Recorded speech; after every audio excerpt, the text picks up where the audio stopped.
Hello and welcome to Civil War Weekly, the podcast that answers the question, what happened this week in the American Civil War? I'm your host, Tim Patrick, and this is episode 14, June 21st through June 27th, 1861.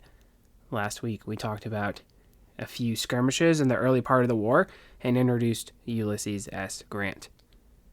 This week is one of those weeks where we are still building up, about to get to the start of the campaign that will culminate in the first Battle of Bull Run, or First Manassas. So we're still getting there. Logistics are going to be an important part of armies during this period, and will take a long time to form up and train the inexperienced troops. So let's get into a few things this week before we get more into some tactics, as well as going over some finer parts of cavalry and artillery as well. Since we haven't really got too far into either of those, so that's sort of how the makeup of this week is going to go. But here, for our first event, by June 27th in 1861, there would be some 40,000 men gathered in Washington, which is a far cry from the handful of militia and small numbers of U.S. regulars at the start of the conflict. And you will remember from our earlier episodes that the lack of men to defend Washington was definitely a problem, and certainly something that was on the mind of Abraham Lincoln, especially when Virginia decides to throw its lot in with the Confederacy. This illustrates that early in the war, enlistment really isn't a problem, though. Easy to find willing young men who were eager to see the elephant, as it were. That was going to be an early trend in terms of recruitment. Later in the war, it would be more difficult to fill the ranks, and thus both Union and Confederate governments will resort to conscription as well as a draft system. But we'll get into that when we cross that bridge a little bit later here. I think also with the buildup of troops, we sort of see ourselves on this steady path toward a big opening opening conflict here, right? The more troops that are gathering in these various places, the more that both Union and the Confederacy will want to use those men. Irvin McDowell will continue to argue that the Green troops would not be ready for this opening salvo, but there was going to be little that he could do. They would be sent into the fields of Virginia whether they were ready or not, but again, we're not quite there yet, so stay tuned. Let's talk about the tactics that will be used by those Green troops on both sides. When we looked at the Civil War, really, I think when we look at, say, the Revolution or the Napoleonic era, it can be a little tough for us to understand why soldiers would form into lines and stand across a field and take turns firing at each other. The increases in military technology will change this before the end, sure, but let's get into the why before we go more in depth with specifics. You would move in tighter formations because it was easier to keep cohesion on the battlefield this way. Concentrating fire with a larger force would be the easiest way one could defeat the enemy. Once they were sufficiently reduced with this rate of fire, a bayonet charge would destroy the remainder. So to accomplish this would require hours of drill and training. Men would need to move from column 4 deep to a line of 2 ranks 16 inches apart. Regiments would be kept according to military manuals 20 yards apart, and brigades 25 yards apart. Often regiments would advance one after another if assaulting the enemy. If you were in the 1st regiment, well, then your job was to soak up the enemy fire. The exception in this would be skirmishers sent ahead of your larger body of men to maintain contact with the enemy and provide a warning for incoming troops. Often these men would be farther apart and use any available cover. We should explore a little about some of the influences for strategy during the Civil War. Napoleon, of course, was someone many generals emulated, as the French military was considered to be the best in the world, and we are not too far off from the Napoleonic Wars. Napoleon's strategies would come to the United States in the form of Antoine-Henri Jomini, a Swiss aide to the great general. West Pointers would definitely have read Jomini, concentrating on smaller forces with a superior force was Napoleon's bread and butter. Often he would be facing opposing armies piecemeal, taking them one at a time and defeating them one after the other. So that's really why he's able to take on these larger forces and still be victorious. He also advocated for strong interior lines, which refers to your logistical lines of supply, communication, movement of your armies. Basically, within an enclosed space, they're going to be shorter and safer and more effective on the battlefield. Tied into this would also be the teaching that your army would have to be able to maneuver and do so quickly. Turning movements, such as attacking the flank, were also certainly something that Napoleon really enjoyed. There are a lot of big, wide flanking attacks, and that's going to also be the case in the Civil War because these generals are going to want to be like Napoleon. Rather than face your enemy head-on, this would force them to adjust and thus wipe out their original plan. We also have Karl von Clausewitz, who was probably not as widely known as the Swiss aide. The Prussian Clausewitz had served in the Napoleonic armies and wrote a book called On War in 1832. His views were slightly different. The emphasis was more on politics than actual battlefield strategy. War, he argued, was an affair of the people, and political goals we will see move gradually into strategy. So basically, we need to keep the home front happy if we're going to wage a successful war. An army that could defeat the enemy and avoid self-exhaustion would be needed, as well as the prevention of foreign intervention. Defense was also critical for Clausewitz. There's also a notion of absolute war or total war, but it is not a finished thought in On War, the book that Clausewitz writes. Total war would become to be compared certainly with Sherman's March to the Sea, but I've seen it argued that the types of all-encompassing war in the 1860s is not the same as this concept. For instance, we can see in World War II where civilians are targeted, certainly in the case of, say, the Japanese in China, or certainly the bombing of civilians in Europe as well. That is a case where we could say this is a total war, but it is not really so in the American Civil War. So it's just a tad different. Dennis H. Mahan, a professor at West Point, would also play a role with influencing generals. His concepts revolved around the fact that on the battlefield there was going to be incomplete information, and the difference would be the swiftness of making decisions with the information that one was provided. So there are a lot of officers who will become generals in the war who studied under Mahan at West Point, who are going to definitely emulate this. During the war, both Clausewitz and Jomini would be used by both sides. Overall, though, we can sum up the Confederate strategy as defensive and the Union strategy as offensive, choking off supplies of the enemy, occupying main cities when necessary, but more focused on destruction of the rebel armies. I've heard it argued that the Confederates may have been better off withdrawing forces to concentrate in certain areas, but that this was something that politically Jefferson Davis, he certainly couldn't do that, right? You can't just abandon North Carolina and expect them to still send their men to serve the cause, right? But it's worth noting that Robert E. Lee would be using these flanking tactics as well.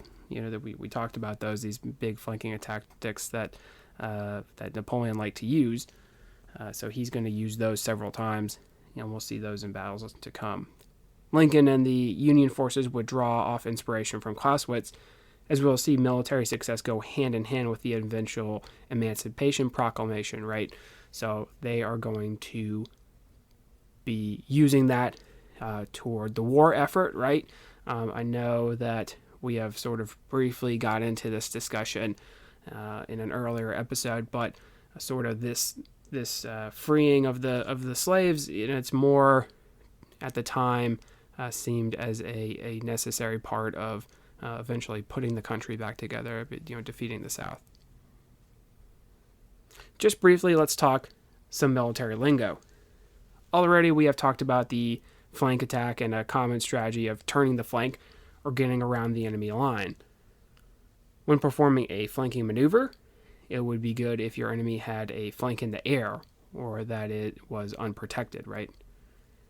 If you were being flanked, you could refuse your line or bend back to meet the flanking action. So think about like in a shape of sort of like an L, right? You're bending back to meet the threat. You can even set up that way by attacking in an oblique order or having a stronger flank or already refusing your flank. So you could have that as a formation moving forward. A term we may use is enfilade fire. Once you have successfully flanked your enemy, you can fire along its longest axis.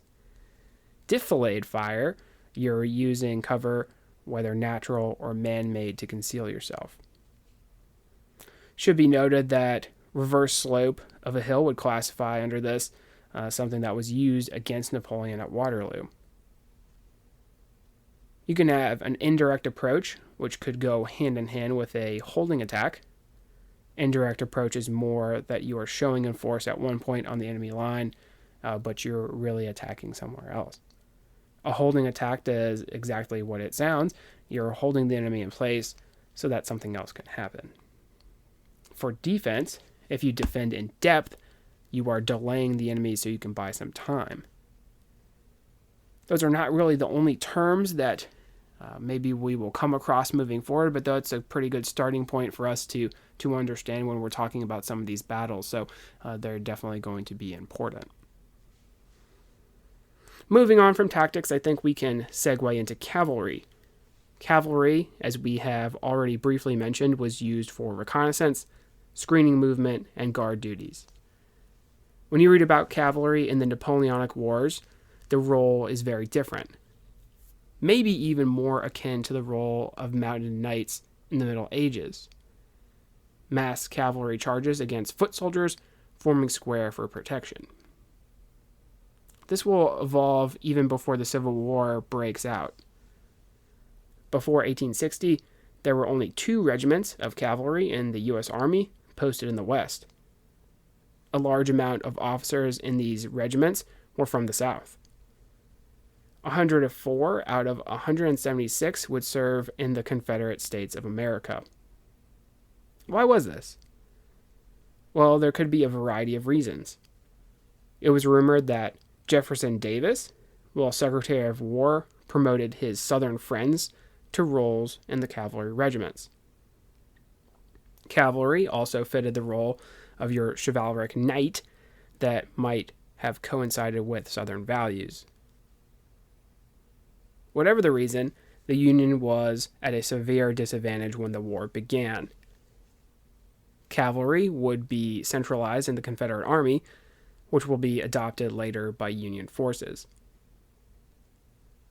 Add that to the fact that cavalry was not as heavily recruited because the prevailing theory was that it took 2 years to properly train an effective cavalry trooper. So remember that the war, it was not going to last as long as it ends up going. So it's not something that is on the minds of these folks who are planning the war effort. So, if it's going to take 2 years for us to actually go through and train somebody properly. It's not going to last that long, so we don't need to train them. We don't need that. Mounts for the U.S. Cavalry were provided by the government as well, so that's obviously a cost, right? So it's going to be money. Confederates would provide their own horses. Still, by the end of the war, 272 regiments would be formed for the Union and 137 for the Confederacy. A cavalry regiment is organized a little different than an infantry regiment. In the Union Army, 12 troops of 100 men would form a regiment commanded by a colonel. Troops were commanded by captains with 2 lieutenants. The Confederate Army would have 10 companies or squadrons to a regiment, numbering a little less, probably somewhere between 60 and 80 men. As mentioned, the regiments would be formed into brigades. Horse artillery or lighter artillery attached to cavalry brigades were common. Cavalrymen on both sides would initially be issued with pistol and saber. However, as the war progressed, they would turn more toward carbines and, if possibly, repeating rifles. Emphasis on revolvers also grew during the war, and that's something that we mentioned when we talked about armaments in that segment. Mosby's partisan Rangers carried as many as 4. While cavalry charges and mounting fighting were possible, cavalry often dismounted to fight and serve as mobile infantry. If there was to be a saber charge, it would be conducted in columns of 4. There would be some good examples of cavalry charges during the war, especially if cavalry was facing off against enemy cavalry, like in the battles of Brandy Station. But more on that in the future. Since we have now had a more in-depth look at cavalry, let's take a look at artillery in depth. For today, to be clear, we will be looking specifically at field artillery, that is the artillery used to support infantry and cavalry in the field, such as, say, in a battle scenario. In the Civil War, the Navy used a lot of different types of vessels, and the same can be said of artillery. There were a wide variety of types. Let me tell you, I have learned the hard way that one can get lost down the rabbit hole of the different types of artillery, something that may be a unique problem to myself, I suppose, but we are going to narrow the scope here for simplistic sake. What may not be so simple, though, is that in our discussion here of how to fire a cannon in the Civil War. It may surprise you to note that it takes at least 5, maybe even 8 individuals in your artillery crew, which I know is particularly surprising because in your plastic toy soldier sets, you usually get like one guy who has like a rammer or something, and that's what you get in your set there, right? So pretty misleading if I do say so myself. Anyway, let's talk about it. The members are numbered, so everyone should know their job. The number 3 man would clean the vent on the base of the barrel of the gun, and then hold the covering with his thumb to prevent oxygen igniting the piece. A leather thumb covering was used in this case. The number 2 man would clear the barrel of debris using a corkscrew-looking instrument. Number 1 will wet a sponge and clean the barrel in case there are any glowing embers. Number 2 then steps forward with a dry sponge to clean the barrel. Should be noted that the pulls for these instruments would not be gripped using the thumb in case the piece fired accidentally, so that you're not missing a thumb after that, right? Number 6 gives the next round in a leather pouch to number 5, who will take the round to the artillery sergeant, who checks to make sure it is correct. Number 5 gives the round to number 2, who loads into the barrel. Number 1 will ram the round down the barrel. The sergeant would aim the piece, adjusting the elevation. Number 3 would use a hand spike to move left or right. Number 3 then pricks the powder and then inserts the friction primer. This, when pulled, would cause sparks, igniting the powder. Once given the command to fire, number 4 will pull the lanyard. Something not usually depicted in movies is that there will be recoil on the artillery piece, so before we start all of that, we would have to roll back into position. Artillery may retreat by recoil in certain instances during the war, aka they will move back as the piece fires, right? So that to use that momentum to move backward. Artillery pieces usually had a caisson and a limber. The caisson carried an ammunition chest with two wheels, looking like a small carriage. The limber would also carry an ammunition chest. 6-horse teams would pull the limber and cannon, as well as a limber and caisson. Either combination weighed close to 4,000 pounds. Now that we know how the artillery is fired, let's take a look at what you would fire. Now, for the purposes of this discussion, let's briefly just mention that there are two main types of field artillery, smoothbore and rifled. If you remember the episode, we talked about the difference rifling made. It's essentially the same deal. Spin is going to make for better accuracy. We will start with shell and shot. Shot does not contain an explosive charge. For smoothbores, it would be the classical picture of a round cannonball. In a rifle piece, it would be called a bolt. It could be used to destroy enemy artillery or caissons, what have you. Alternatively, it could also be used against infantry or cavalry as a fairly strong psychological weapon. A shell for smoothbores, a spherical shell, would contain an explosive shot. These would contain a timed fuse that would explode into fragments. While not particularly useful against stone, you could use it against earthworks or wooden buildings. We have 3 types of anti-personnel ordnance. Case or shrapnel would explode over an exposed enemy, showering fragments called shrapnel over them. Shrapnel is actually named after Henry Shrapnel, who invented the shell after serving in the Royal Artillery in the late 1700s and early 1800s. Canister and grape shot were also used against enemy infantry and cavalry. We can imagine both of these making the cannon into a giant shotgun. Canister would be a thin cylinder containing iron or lead balls that would fly in an effective range of 400 yards.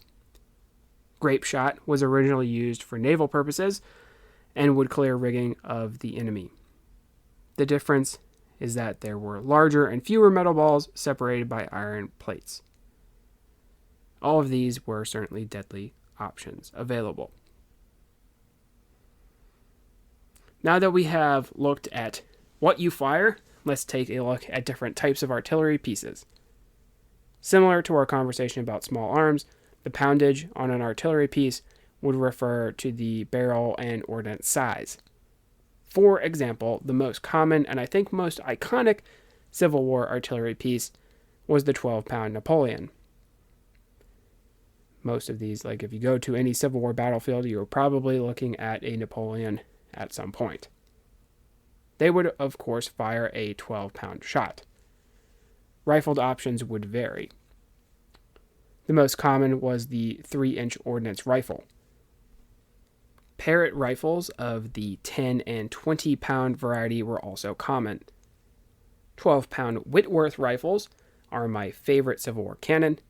The reason being, these were British made, so they were not widely used. Instead of loading through the barrel, they were breech loaders. So a sort of prelude to the artillery used in the World Wars. Howitzers were another option. These were shorter barrels and would fire with a higher trajectory. You could find these in 12, 24, or 32 pound. Besides these types, there are also some experimental pieces that would pop up, like a double-barreled cannon, for instance, but they would not be widely used, if at all. Now that you learned more than you probably thought you would about Civil War era field artillery, we can go ahead and pause there. I know we had a lighter week in terms of events, but we actually covered a lot that will be important as we progress. Tactics are important to understand, and while we have covered fairly well the role of the infantry, we have now had good conversations about cavalry and artillery. Next week, we'll catch up on what Thomas Jackson has been up to and I will have maybe an overdue snapshot of the experience of slaves in America during this time. If you like what you hear, please make sure to leave a review. Posted in the description should be a link to the Patreon and as well as Venmo information and the website. Support for the general upkeep of the show would be welcomed. Once again, feedback is appreciated. The email is cwweeklypod@gmail.com. Questions, comments, concerns. Thank you all so much for listening, and have a great week.